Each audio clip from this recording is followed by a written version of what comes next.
Namaste everyone. My name is Vaishali Shah. I welcome each one of you to our session on Hindu culture and lifestyle. You're watching us live on hinduscriptures.com Facebook page. We'll also see the video tomorrow on our YouTube channel Hindu Scriptures. So as promised, today we have a very interesting guest and a very interesting topic. Last time we saw something about how the temples should be managed in terms of network and funds. Today we will discuss why and how temples should be kept clean, and it's very important. And once you hear our speakers, you will understand that why we have taken up this subject and the topic today, because we see not only in India but in a lot of temples outside India that temple premises are not kept so clean.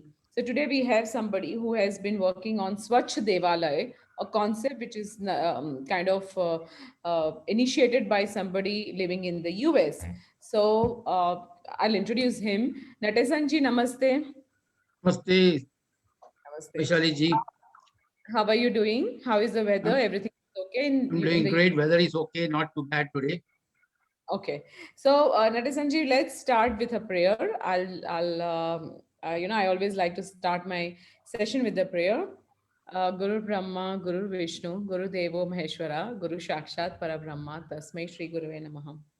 Natesan ji, before I start the session, I would like to read out a small introduction about yourself so that Mhm. our viewers know who you are.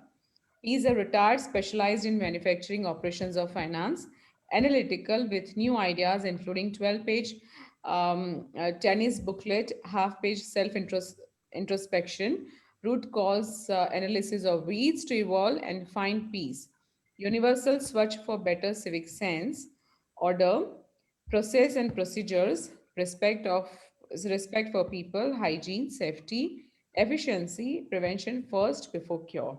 So these are the topics which he specializes in, and he has been talking to lots of people about it, and he has made a remarkable impact on the people who manage the temples.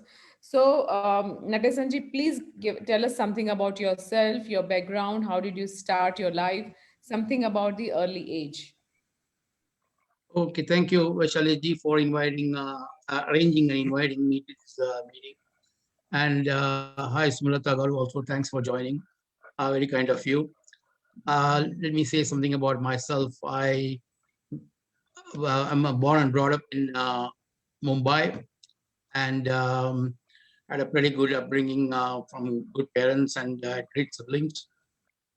And I had my education in India and worked in Mumbai and Pune for for about 11 years together. And then I immigrated to the US in 1982.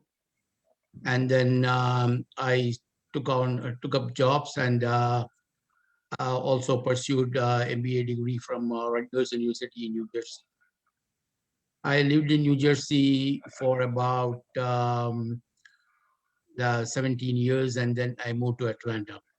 Both my working career in India as well as in US, I've been in manufacturing companies where I specialize with giving information to the management, understanding the operation in from A to Z in the company, knowing every aspect of the operations, including systems and supply chain and everything, and providing information to the management. I enjoyed my work, and um, life has been pretty fruitful for me.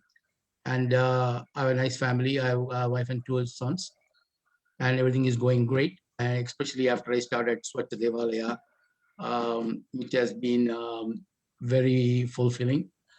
I used to come up with a lot of ideas, and as they say, once you come to America, you start uh, thinking about the American dream and prosperity. So I used to come up with a lot of ideas after I came to the US. I don't know why.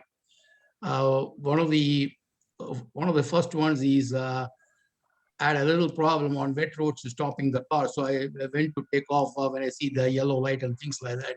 So I wanted a numbering system for the signals.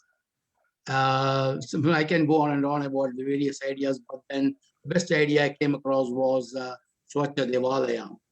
And just before that, writing self introspection. Um, and then also wishing people. I wanted to start a idea of starting a service for wishing people birthdays, taking up a service and doing it on behalf of the people. That was in 1987, but that couldn't be implemented. None of my ideas could be implemented, excepting a few. And so it's somehow in the last 5, 6 years, I've been wishing everybody in the social media for their birthdays, wedding anniversaries, and all good occasions with a beautiful Hindu hymn called Shanti Mantra, which is Asatoma Sadgamaya, Tamasoma Jyotirgamaya, and Mrityoma Amarungamaya. Om Shanti Shanti Shanti Om. And I used to give the meaning in detail. So this is, and also I became I played pretty bad tennis, but became a tennis instructor and wrote a tennis booklet in 12 pages. And it is a very concise book in about equivalent to about 6 pages. That's all, because booklet is half the size and totally it is 12 pages. So equivalent to only about 4 pages if you, because most of the points are in bullets explaining the concept.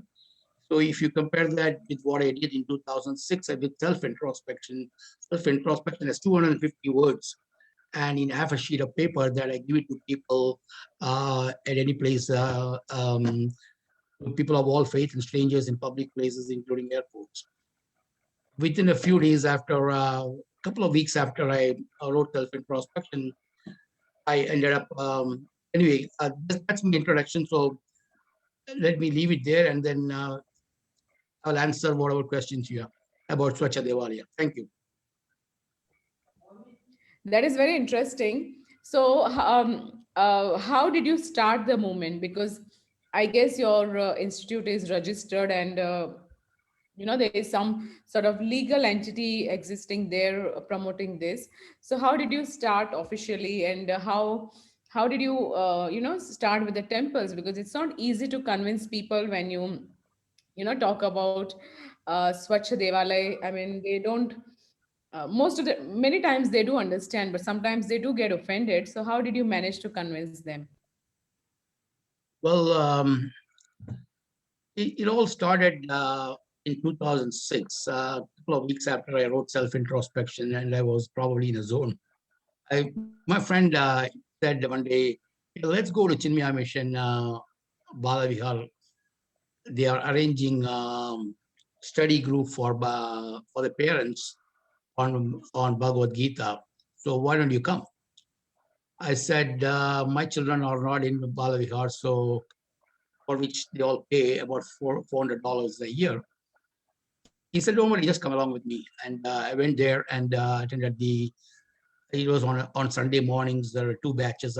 We were in the first batch. And after a couple of weeks, I noticed all the kids come there, and parents and other teachers and other adults.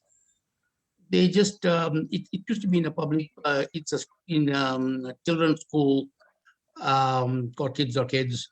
And people used to come and throw the footwear outside at haphazardly. And I found it to be pretty messy, and also people could trip and things like that. And I don't know why, I just started arranging them, hoping that people will learn pretty fast. I was there for about 12 weeks that semester of 2006, a fall and winter. And I kept doing it. And nobody said a word for a long time. And then finally, one day, somebody thanked me, and people started. One day, two, three people started arranging along with me. Afterwards, they stopped, and I said, "We can tell the kids. We have to be very, very courteous and polite with the kids. They are not our kids." So um, I said, "I'll take care of it myself."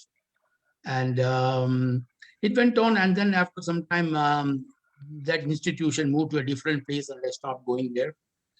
And then at random, there were not too many temples near our house, and I was attending some satsang here and there. There at Vedanta satsangs or other satsangs, and rarely I went to temples.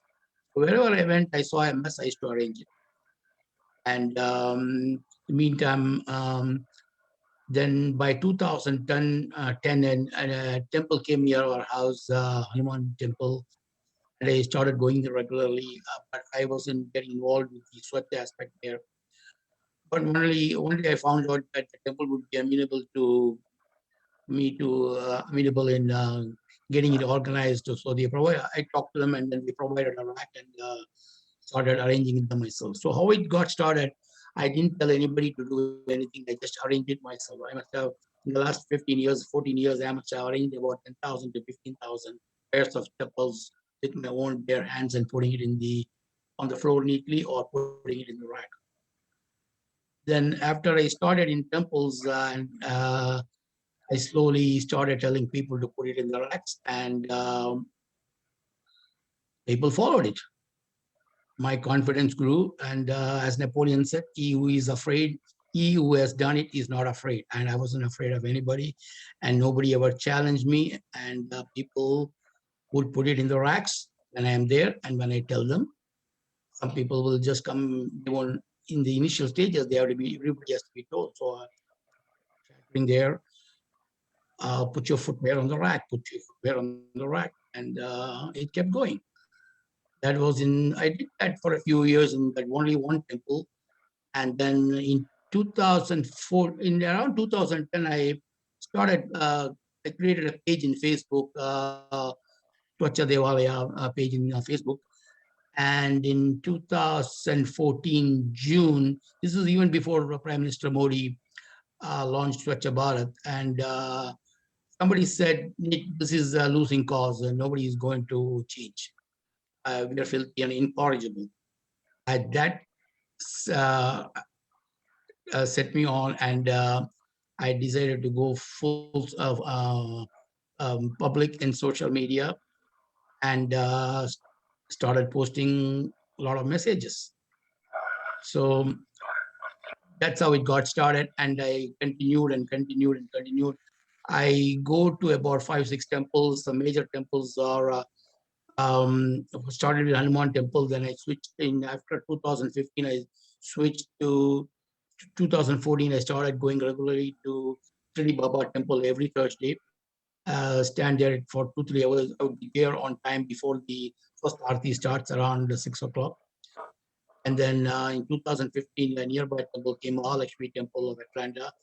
There also, I that temple gave me built a separate nice rack for me outside the temple and in the temple premises. And then in 2015, I worked with Hindu Temple of Atlanta, which is about 50 miles away from my home. And I also worked with 2 other temples around 40, 50 miles away from my house. One is Shakti Mandir and another is Sanatan Mandir.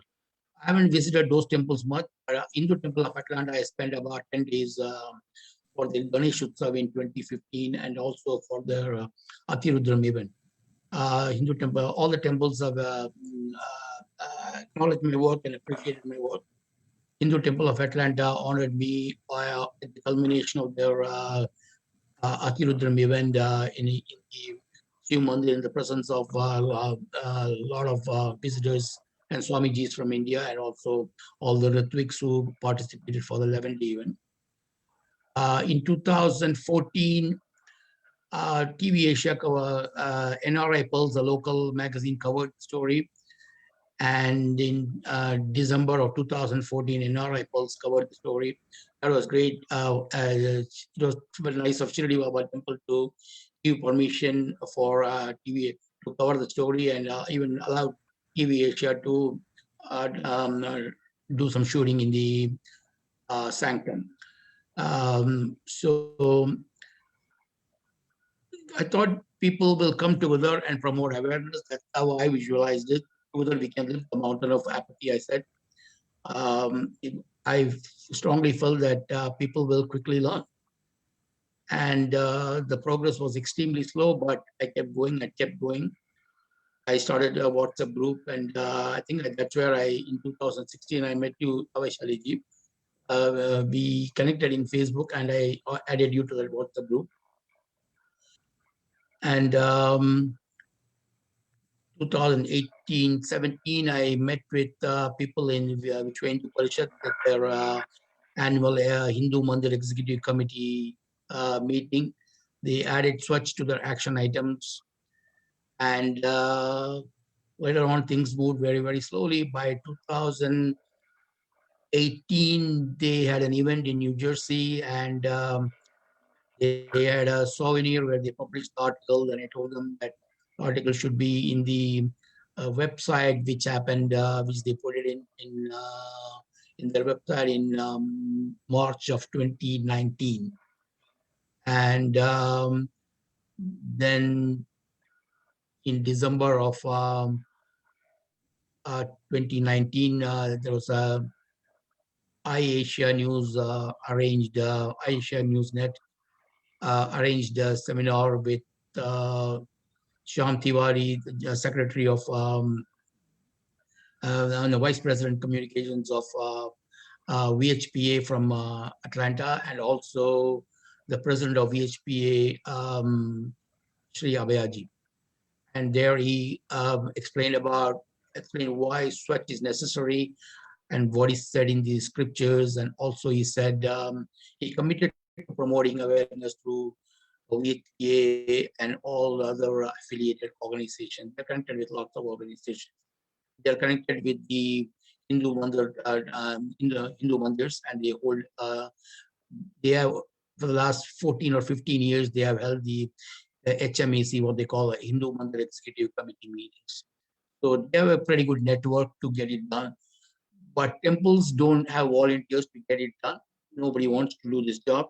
People are afraid to stand and tell people to put it, keep footwear neatly in the racks.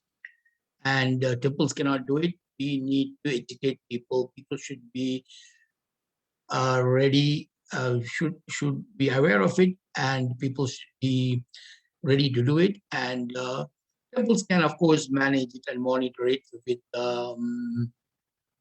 CCTV and walkie-talkie and all those things. And I feel we are a very educated community. We are law-abiding people. We are a fantastic community. I'm surprised it is taking this long. And people have to understand the importance of civic sense. It's not about temple cleanse, it's all about basic civic sense. If you understand what it is respect for people. It is part of, we teach yoga to the whole world. Patanjali Yoga Sutra talks about yama and niyama, the first two of the 8-step process. And yama and niyama is about internal self-control. And if we don't follow rules in public places, then there's a complete breakdown and mistrust. And everybody's in a hurry, everybody wants to push, everybody, where there are scheduled artis, people come late and they are in a rush, they just want to dump the shoe wherever they want to go. So it's a challenge for temples. I don't expect the temples to take it on without lot of awareness. And there are many organizations that can, individuals can promote awareness, organizations can promote awareness.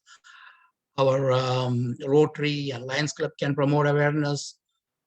Our medical community can provide awareness, and all the spiritual organizations, worldwide leaders can promote awareness.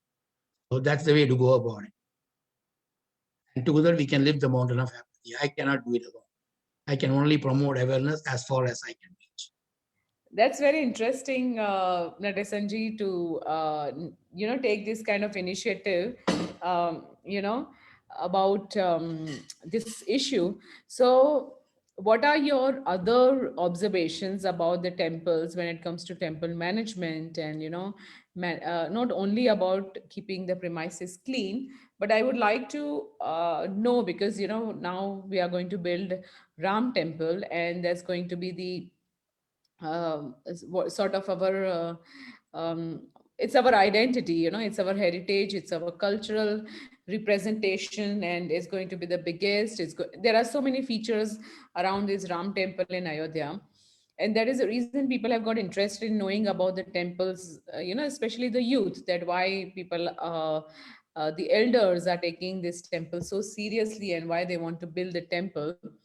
So, what are your other observations you have seen around the temples, especially in the US?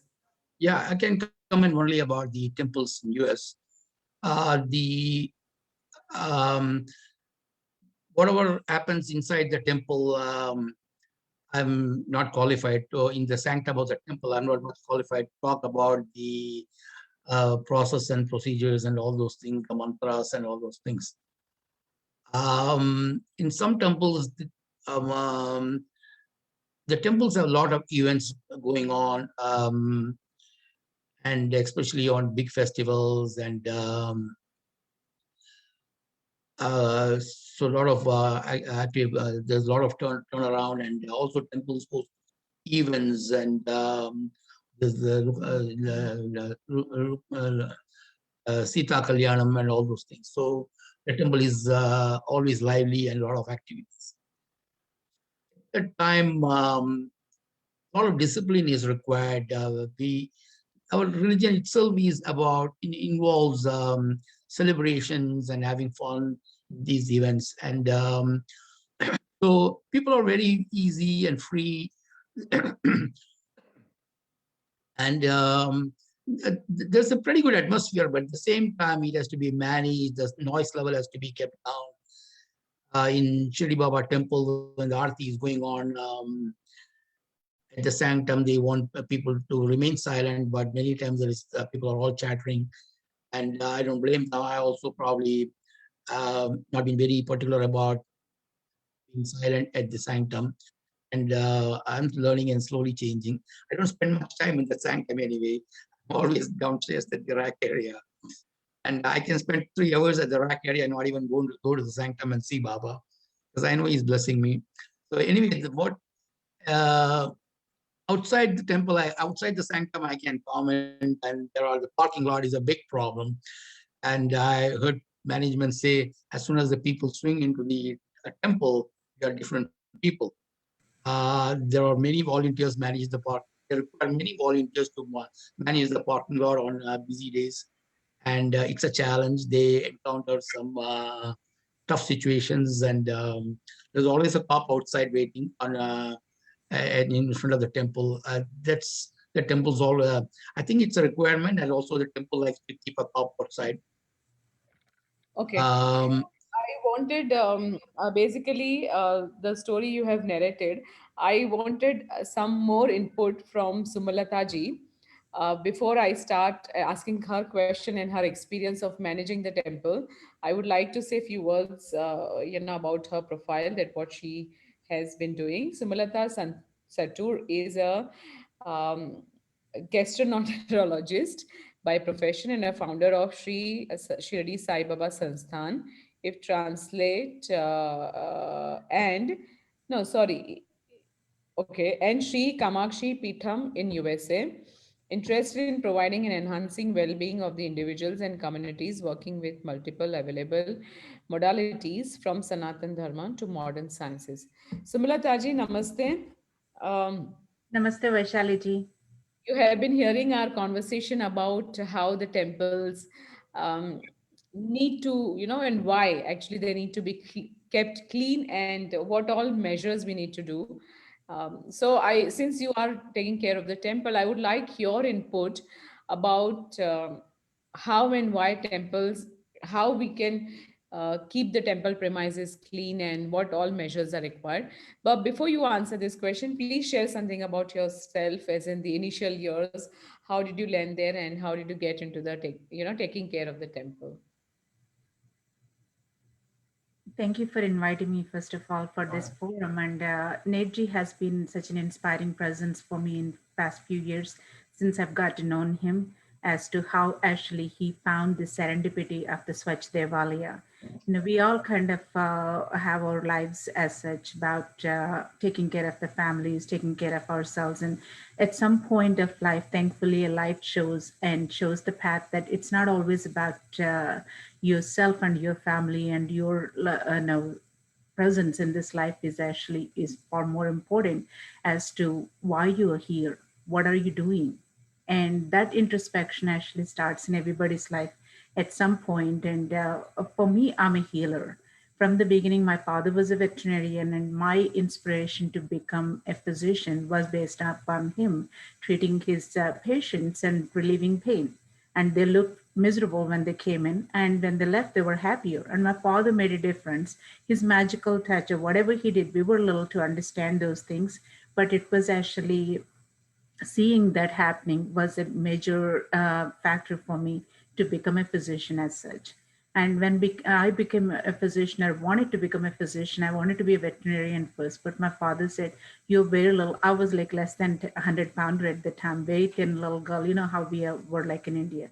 So he said, "You can't handle this like 1,000 pounder cows." And the cattle in India are big. You know, Ongol breed is actually one of the best breeds that we had, and they were over 1,000 pound cows. We have actually cows at the temple right now, and even if, since then I have grown in size, but I still can't handle a cow at this time. So my father was very wise in steering me into saying that this is what your motivation was, to relieve pain, and pain is actually there in every individual. It doesn't matter whether it's an animal or human, but you only saw me as a veterinarian, but outside me there are many healers. So you should become a physician because that's your motivation to treat pain, and that's a noble thing, to comfort always and cure when you can. So join medicine. So thankfully I was able to start medical education as well as medical career, and I'm really thankful for that. And being in medicine, actually my motivation all day long is just kind of treating, helping, maintaining the health, and preserving it, and also the restoring it whenever there is an issue with the health problem. So that's what they taught us in medical school. Health is not always absence of disease. Health is actually a state of physical, mental, and social well-being. That's what it is. The well-being actually is the key word in that. So that's what actually is what connects me from the temple to the hospital to the community to the universe, because universal well-being is actually partly put on the shoulders of the man, because we are actually the knowledgeable animals of this planet. So we can make a difference with our deeds, either make it or break it to this universe, because now we are actually looking at Mars and other planets, right?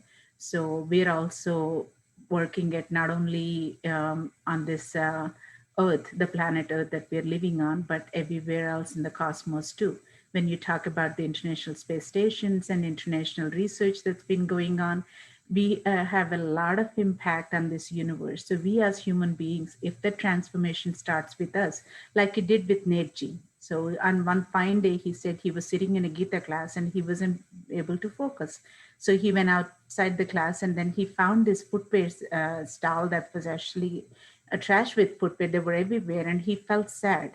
When you go to the temple, actually, temple is the place of God. When you go to a king's palace, do you not put the footwear in the designated places? When you go to the king's palace, do you leave the footwear in the front door or everywhere, trashed everywhere?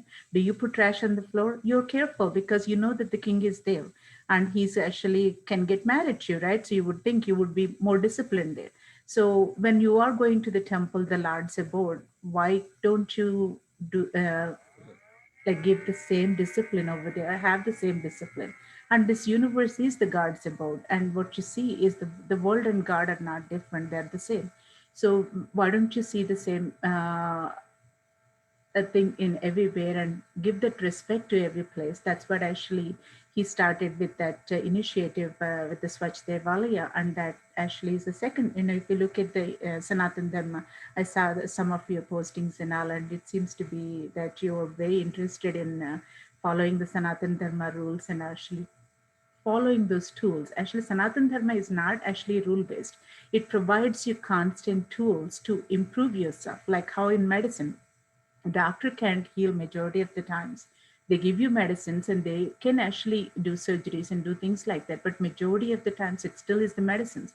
So even if the doctor gives you a tool, you have to use it to be able to improve yourself or to heal yourself, or any modality that you have to have it changed and made a difference. You have to have your own part into that as well. So that's how actually the well-being comes into place, that it's a joint effort, it's an effort of all the humanity together. And also you have special training, like everybody of us have special training in contributing to that part. Some are the healers, and some are the road pavers, and some are the janitors, and some are running companies, and some are writing books, but we're all contributing in our own little way for this larger venture called the humanity, taking care of this planet and also the universe. That's what my interest is as such about the, and I'm just playing my little part as the healer into this, connecting these two. And there's so many tools actually in Sanatan Dharma that I came across working at the temple that we actually can use. Like yesterday was the Radha Saptami. And majority of the times you see sun every day, right? Without seeing sun, our day doesn't go by usually. But you forget that sun actually is the one that's giving life to the our planet Earth, at least in our solar system. But we forget to even thank him. And when you look at the sun and you see that he comes to work every day, he does his responsibility properly. That's why we're still alive, we're still here. So unless the Texas power grid breaks down, we didn't realize that even the state of Texas can suffer such a kind of power issue, power outage. And if the sun doesn't come, can we imagine how this universe is going to be like for us? For our universe, it's our solar system still, right? Our nearest component. So we forget to thank him. But that one day of the year that we think about the sun and say, okay, this is actually a day to thank him and remember him, like just like the Valentine's Day that we just had. We have a day for love. People complain, why do we have to have a day for love? In a daily routine, these things actually sets as a reminders for us, saying that you have to be thankful, have your gratitude towards these little things. And love is the connect that connects all the human beings. Love is God. So you actually, on one day, you remember that, hey, in 365 days a year, this one day, let me think about this. Let me rekindle my, the sun inside me. In the actually Radha Saptami day, they say actually talk about the Aditya Hridayam. So Aditya Hridayam is actually a tool. It's not necessarily a stotra, like just to chant something to please somebody, but it is actually a tool that invokes the sun within you. Aditya is the sun and Hridayam is the heart. So the sun within your heart, your own Atma, your own soul is what actually is it's invoking. That's what says, reminds Lord Rama in the epic battle of Rama and Ravana, that this is actually is what it is. This tool in you, when you looked at Ravana being all ready for this war, and he's looking at the war as win over you, but you're looking at the war as a destruction, a major destruction of all these entities, not just him. There are so many entities that are lost in this war, right? So he actually, after finishing the war and after performing the samharam, or taking away of Ravana, he actually goes to perform penance because he says, I perform the Brahma Hatya. Brahma is the Lord. I performed the Hatya of the Brahma. I took away the Brahma. And people are like, are you serious? He performed so many atrocities. And you were talking about Brahma Hatya by killing the Ravana. He's also called Ravana Brahma, right? He wasn't called just Ravana alone. He was called Ravana Brahma. He was able to create, just like humans we are doing now. We are actually creating things, looking at the creation around us. We are learning and we are actually making our own creation. We created these concrete jungles, right? So we created all these things based upon what we see and around. So we have the ability to create. So he actually took away that ability to create by taking the demon out of this world. So he went and performed penance to clear himself of that. That's how Rama is.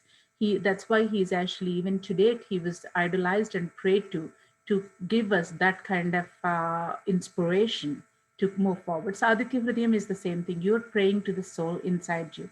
So that's how Netji found his soul in the shoe stands, that, working with his hands made his mind to get calmer. And my intentions of well-being and connection actually came at a place called Sri Kamakshi Petam. Actually, that's where, when I walked into that property, I felt the calmness of it and said, this place actually can give peace of mind to people who are always looking in the outside world for the peace of mind. But when they can come here and they experience the peace within them, they can actually understand what peace is like and then find activities outside that gives to them. And the next place that I found that kind of peaceful energy of the place was at Saidham. So we thought, since we had the opportunity to be able to do that, we will start a temple there to allow people to experience that peacefulness, so they can actually find that within them, so they don't have to run around trying to find it outside and cause havoc in the planet and everywhere by that, like, the bigger the better. Maybe the next best thing would make me happier, because after the Saucham, it's a happiness, right? The Santosha is the next in the Ashtanga Yoga. If you look at the Yama and Niyama, Yama is all about you, that you're like, you speak the truth and you're non-violent. But in the second step after the Niyama actually is what affects everybody else around you. The Swatcha is the first one of the second set of the Ashtanga Yoga, that's the Niyama.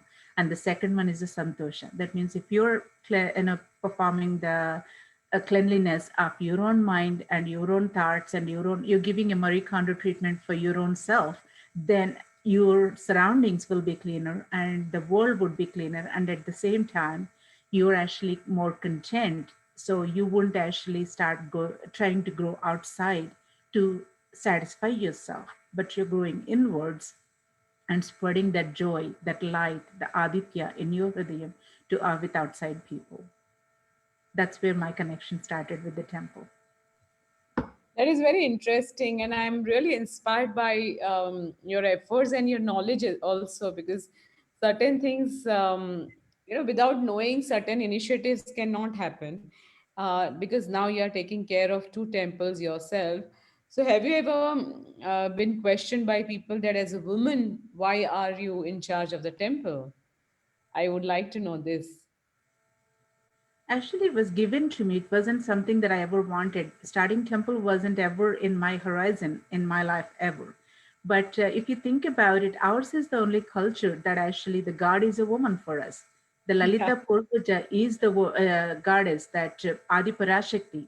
So actually, the god is not male or female as such. It's the god has both masculine and feminine characteristics, right? So that's what out of her came the Trinity, the Brahma, Vishnu, and Maheshwara. And then she actually composed three consorts for them, the Lakshmi, Saraswati, and Parvati. She composed for them and gave it them to these three gods as the consorts, as their energy, their Shakti. So Brahma is the creator, but his Shakti is the Vani, the Saraswati, the goddess of knowledge. And Vishnu is the maintainer, but he needs the wealth to maintain it, right? So the Lakshmi is his consort. And Shiva is the destroyer, but he's the energy is the Shakti, the Parvati, that she takes actually. I'm the mother that gave birth to you. I'm the one that's going to take you back into my womb and then bring you back in another form, kind of thing.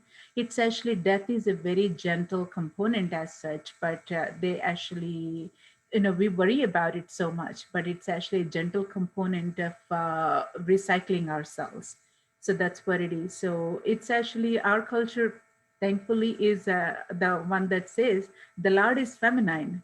And that has changed over a period of time, like with many other paths that are coming in. Sanatan Dharma still says the goddess Lalita Purvaja Adi Parashakti is the universe, and she is the one that created the universe, and she is the one that actually is the Shiva. Shiva, it means actually the purest one. That's the name Shiva means. She was called Shiva.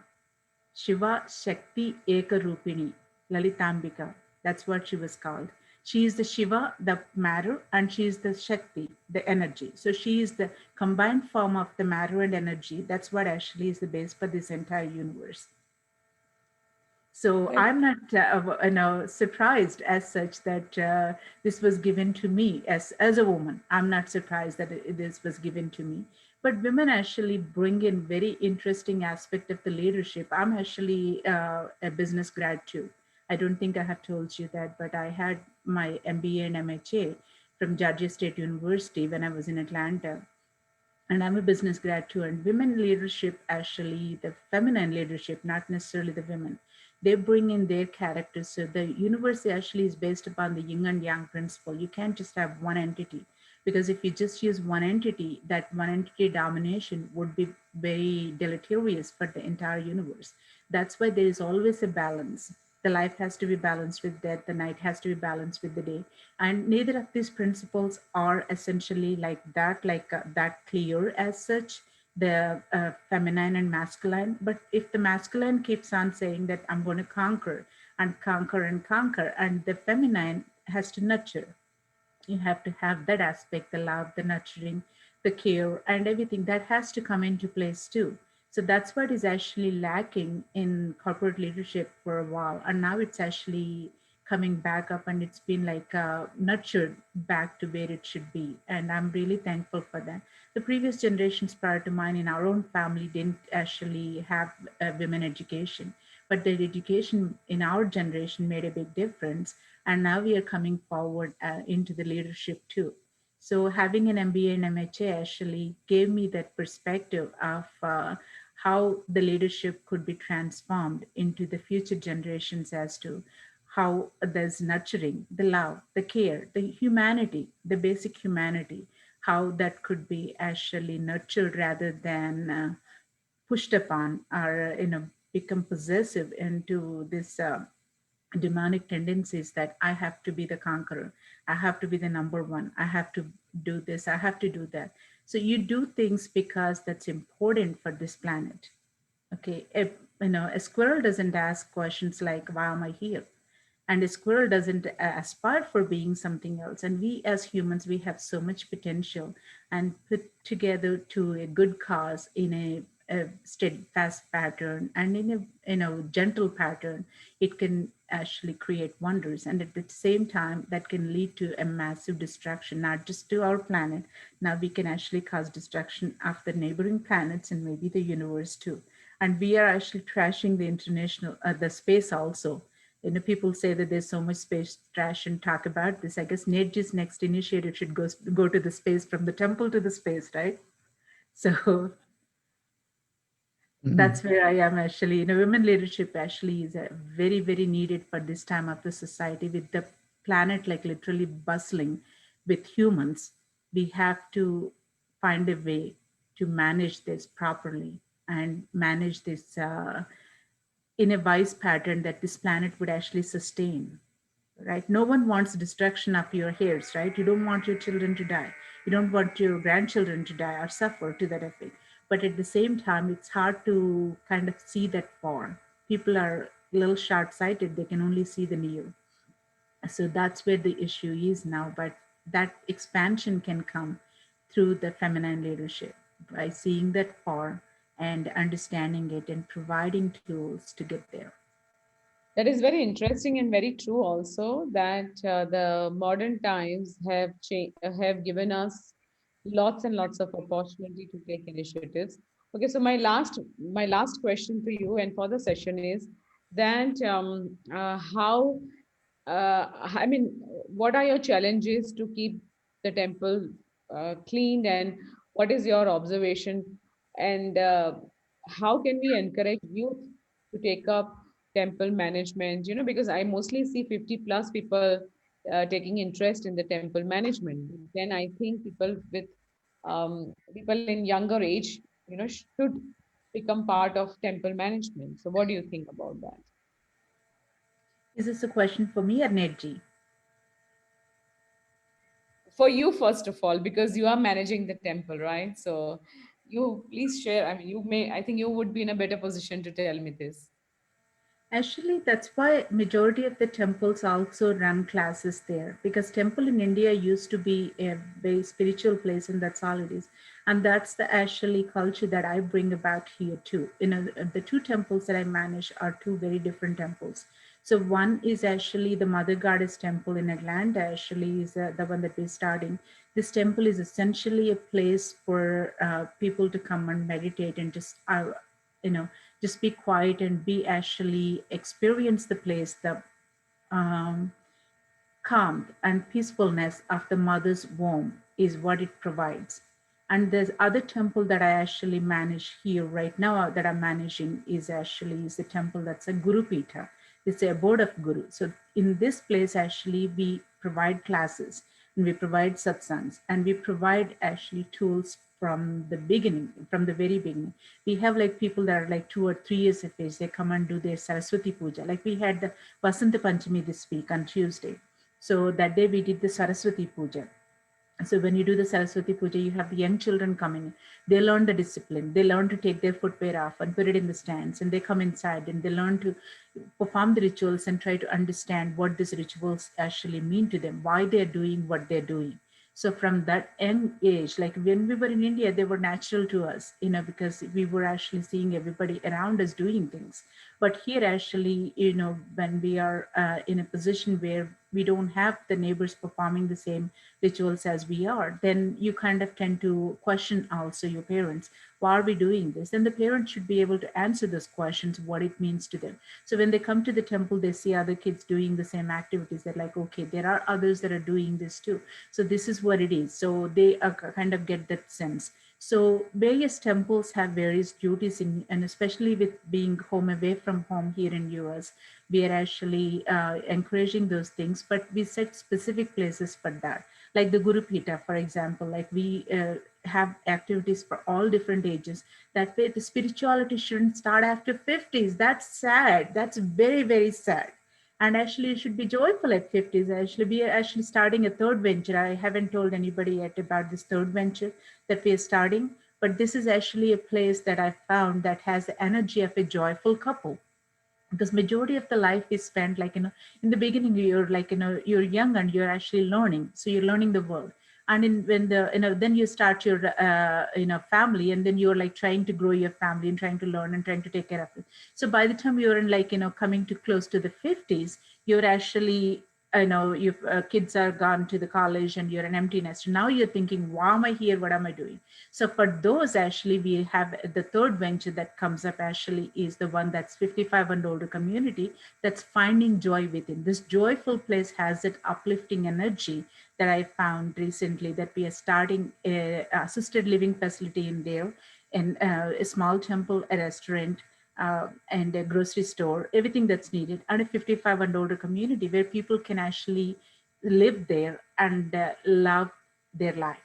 That was the motto for this. But having said that, these are the different places have different energies. But most importantly, we have to have every place have to set rules that a temple means a clean place. So a temple means that makes your mind to be at peace. So that's what everybody should understand, and that should start very early in life, not like at when you're about to die. So there was actually a story of a very old and greedy man, that at the end of the life, his kids actually, his whole life was spent in like trying to make money. So at the end of the life, the kids bring in like, they're like, you're about to die, so let's say Narayana, at least you'll get a good life afterwards, because any time that you hold a thought at the end of the life is what actually determines the next life. And they bring in like a small piece of Nara is actually fiber. So they bring in a piece of fiber and they just dangle in front of him, say Nara, at least half of the Narayana, Nara, Nara. And he says, Pichu, Pichu, Pichu means another form of fiber. But he's only used to the Pichu. Pichu actually also implies a very greedy person. So that's what he was. He was the Pichu the entire life, and he couldn't get to the Nara at the very end. So if you have to do something, if you want to have a good life afterwards, or if you want to enjoy this life, you have to practice spirituality from the very beginning. And it starts with, at home. So that's why actually it's important to start very early, and we have to start all different ages, not necessarily at 50s, because we may not even make it to the 50. With the corona, the bad part is that many people died even before they made it to the 50. How sad is that? They were waiting for that 50 to happen, a time to retire, and then they're like 6 feet under now. What happened to their life, right? So now at least the corona gave us a slap on our face and said, wake up, guys. Life is short. You have to do what you have to do right now, today. Today.